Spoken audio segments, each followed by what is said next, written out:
Hey guys, I'm Abil back again with another video. This time let's compare the camera setup of this Samsung F23 with this Vivo T1 5G. In this video, we'll be checking on both the images and video samples, and we'll see that which one is better for you if you're thinking of buying any of these two devices.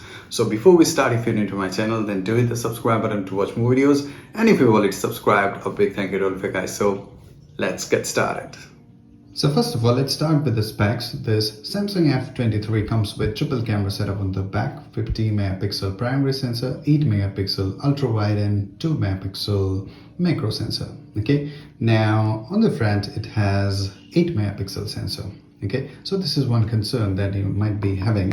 And this Vivo T1 5G comes with triple camera setup. It is a bit weird because we are not getting ultra wide sensor here, 50 megapixel primary sensor, then we have 2 megapixel bokeh and 2 megapixel macro sensor. That's really weird. But on the front it has typical 16 megapixel selfie shooter. Now if you check the app here, the camera app, you can see that it is really a typical Vivo type. You have these default options, and one thing is there, if you go for the 6GB version, you don't get the super night mode, okay, in selfie particularly. So you have to go for 6GB version. If you go for 4GB version, then you won't be getting that. Okay, here you can see that if I turn on the night mode and if I switch the camera, it is still working. Okay, but if you go for 4GB, then it will not be working. Yep, and I've liked this thing here. If you go for portrait, and then you have this bokeh filters, and it works really good. Okay, and if you go to this Samsung F23, you have this typical Samsung app. I've liked this addition, single take and the night photo, and another one is there. If you check this one, fun. Okay, if you like these filters, then you would love it. Yeah, here you can see this. Yeah, so you can check these things if you like but I am not a fan of these things. But now let's check on the samples and we'll see that which one is doing better. First of all, let's start with the video samples. And one thing is that the Samsung F23 can record 4K videos, whereas this one can't. Okay, so that is one thing that you might need to know actually. So let's start with the samples. So guys, here is a quick sample from the front camera of Vivo T1 5G. It can record up to 1080p videos. And yes, I'm working faster now to check the stabilization. You can check the sound capture as well. I'm not using an external mic. So the dynamic range is okay, not that good. Yeah, so I'm working faster again. So you let me know how good is the quality. And yes, the stabilization is okay, not that good. And the sound capture, you let me know. Okay, now let's check on this color shifting here. Yeah, you can see this. Yeah, it is good. Okay, so what do you think about it? Let me know. According to me, it's okay. Now let's switch to Samsung F23. Now this is from the front camera of Samsung F23, and we'll be doing the same thing. Now working faster to check the stabilization. Yeah, and the dynamic range is okay, but I can tell you apparently it looks really a bit more, I can say, stable according to me. Yeah, the dynamic range is also a bit better, I can say. What do you think about it? Because at the moment I'm just checking on the screen. Okay, I'm working faster again. Yeah, and now let's check the dynamic range again. You can see that it is good, but you can see that the shifts are actually smoother than the the Vivo T1 5G. Now let's check on the color shifting here. Yeah, so you can see that not better than that one, but yes, to some extent I can say it is doing I can say better. Okay, you let me know your thoughts. Yeah, particularly the smoothness, I can say I can check this here on this one. Okay, so you let me know your observation. So now here's a quick sample from the rear camera of this Vivo T1 5G. It can go up to 1080p 60 fps, but I have kept it at 30 fps at the moment. It cannot record 4K videos like the Samsung F23. Now look, let's walk faster and check the stabilization. It is actually doing good, no problem.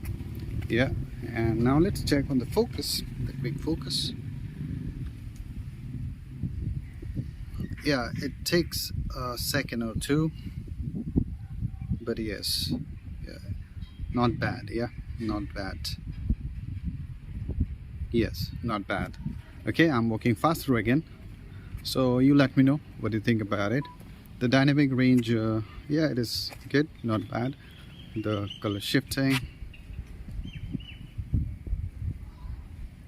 yeah, it is actually looking good. Now let's check on the Samsung F23.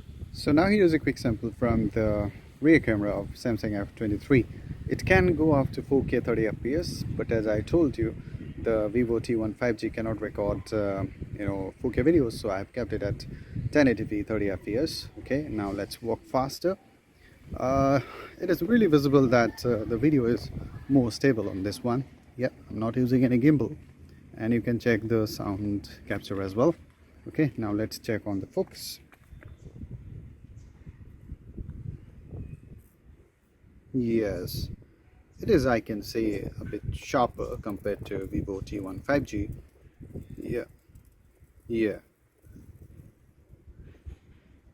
yes, it is actually sharper. Yeah, the focus is actually better on this one, the autofocus. Now let's walk faster again. Yeah, so you can see that the stabilization is working better on this one. And let's check on the color shifting again. Yes, it is actually doing better. So in terms of video, particularly the rear video, I can say that Samsung F23 is better because it can also record up to 4K videos, which is missing on Vivo T1 5G. So what do you think about it? Let me know.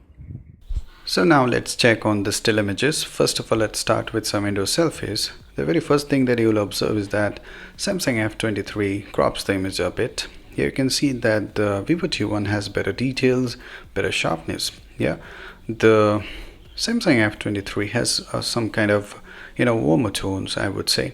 Yeah, here it is again. You can see this.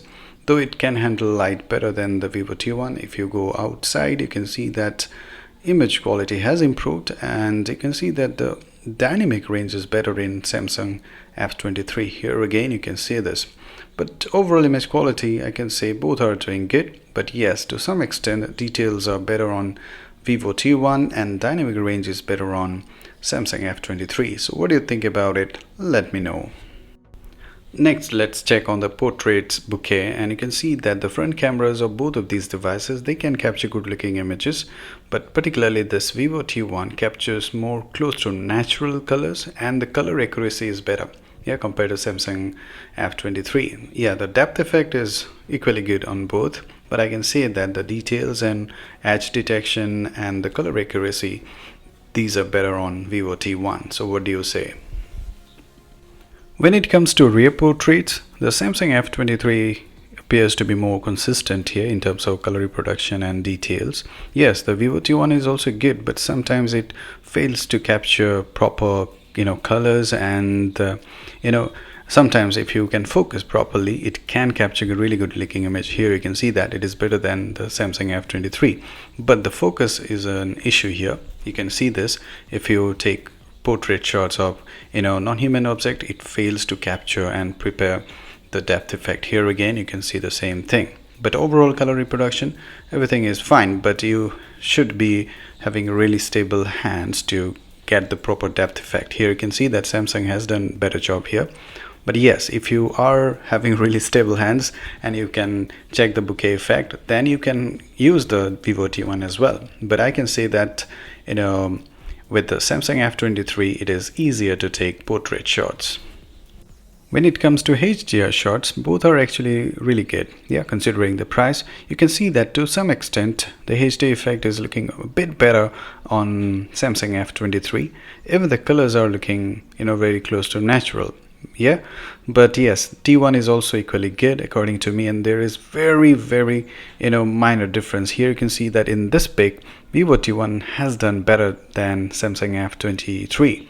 But again, if you check this one here, you can see that the brick walls, you can see that Samsung F23 has done better in terms of capturing the details. Yeah, the overall HD effect is looking better on F23. So to some extent, the Samsung F23 is more consistent when it comes to HDR shots. If you want to take macro shots or close-up shots, then in both of these they come with 2 megapixel sensors. But they are really useless. For that you need super steady hands. But yes, to some extent Vivo T1 captures more close to natural looking colors. But yes, Samsung captures more detail. Okay, now you have to choose whether you like colors or details. But both are actually useless because you have to fiddle with the phone a lot to get a proper view and capture proper details. So I think this is not usable. So finally, let's talk about the night photography. Both are actually really average here. Yep. And I was expecting better results from both of these, but yes, they're average. Here you can see that Vivo T1 to some extent captures more details. Yeah, but both are actually really inconsistent in terms of color reproduction and details as well. But yes, to some extent Samsung F23 is better in terms of reducing the noise. You can check the sky here. And this Vivo T1 is better in terms of, handling the exposure, the harsh lighting here. You can see this. Yep, so Samsung F23 is better in terms of reducing the noise, and T1 is better in terms of capturing more lights and details. Here you can see this. Yep, but both are really inconsistent. As I told you, here is one example. Here Samsung F23 has done better in terms of details and capturing more lights, whereas here this T1 has done better. Yep, but too much noise, you can see that. And this front cameras as well, they are also average, I would say. But yes, T1 captures more details, and this Samsung F23 lacks details, but yes, the noise reduction is better. But I must say that both are actually really average when it comes to night photography. So what is your observation? Let me know in the comments. So guys, I believe that you've got some idea about the camera setup of these two devices, Vivo T1 and this Samsung F23. To be honest, I was expecting better results from both of these. But yes, considering the price, they're good, not that bad at the moment. Yep. Because, at the moment, we don't have better camera phones, under 16,000. Okay. But to be honest, the brands, they should offer better, camera setup than this, because they are charging 17,000, 16,000, and we expect better results, right? And particularly, I'm really disappointed with this F23 because, it is not that good considering it is a phone from Samsung. But I can say that both are actually good, at the moment. And my pick will be this Samsung F23. The results are almost similar from both of these devices, but yes, it is having some advantages, like you can record up to 4K videos. So if you are looking for a device and your priority would be, recording videos indoor, then you can have good results from this one. And don't be worried about the 8 megapixel selfie camera. It is actually good enough to take good looking, selfies. Okay, it is actually quite comparable with this 16 megapixel. Okay, and yes, night photography, it's really bad on both of these, and I was expecting better results, but I'm really disappointed. And easier photos, and overall night photography, quite similar on both of these devices. So the deciding factor will be whether your priority is taking videos or not. If it is video recording, then you can simply go for this one. Otherwise, both are actually same. Okay, and to be honest, you cannot decide based on the camera setup for these two devices because quite average. Okay, and but considering the price at the moment, and we have other competitors, they are also not that good. So yes, you can go for this Samsung F23 according to me. So what do you think about this? Let me know in the comments, and if it helps, then let me know. And if you have any feedback, let me know. And if you end up liking my videos, then do subscribe to my channel to watch more videos. So till the next video guys, cheers.